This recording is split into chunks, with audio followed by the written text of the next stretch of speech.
नासो कहानी हमारे समाज की सच्चाई को दर्शाती है। यह हमें यह सीख देती है कि हमें अपने माता पिता को सम्मान देना चाहिए और उन्हें अकेला नहीं छोड़ना चाहिए। राजा राम जीवित थे, लेकिन मरे हुए के समान थे। उनके बेटे थे, लेकिन वे अनाथ जैसे थे। उनकी पत्नी गुजर चुकी थी, जीने का कोई कारण नहीं था। संपत्ति थी, लेकिन उनकी अपनी नहीं थी।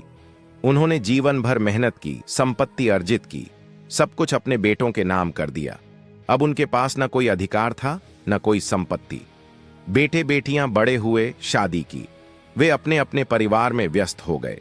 राजा राम के पास बैठकर बात करने वाला कोई नहीं था। उनकी सलाह सुनने की किसी को जरूरत नहीं थी। धीरे धीरे घर में उनकी उपेक्षा होने लगी। एक दिन घर में झगड़ा हुआ। बेटों के बीच संपत्ति को लेकर विवाद शुरू हुआ, लेकिन किसी ने पिता से नहीं पूछा, पिताजी आपको क्या चाहिए? राजा राम चुपचाप बैठे रहे। संपत्ति जो भी थी सब बेटों के बीच बांट दी गई।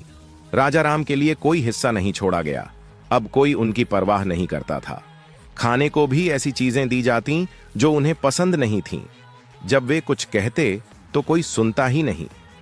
राजा राम को महसूस होने लगा कि अब वे इस घर में अनावश्यक हो गए हैं। एक रात वे उठे और अपने कमरे से बाहर निकले। जब गेट से बाहर निकले तो कोई देखने वाला नहीं था। वे चुपचाप सड़क पर आगे बढ़ते गए। एक थैला लिए वे अज्ञात दिशा में चल पड़े। जहां भी जाते वहां वे न तो पिता थे, न ही संपत्ति के मालिक। वे केवल एक साधारण वृद्ध थे। सड़क पर चलते हुए उन्होंने खुद से सवाल किया, मैंने जीवन भर क्या कमाया?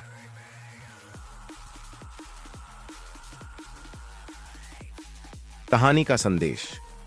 वृद्ध माता पिता की पीड़ा संपत्ति से अधिक सम्मान और प्रेम का महत्व। जब संतान अपने कर्तव्य भूल जाती है तो माता पिता अकेले हो जाते हैं। स्वार्थी समाज की कठोर सच्चाई।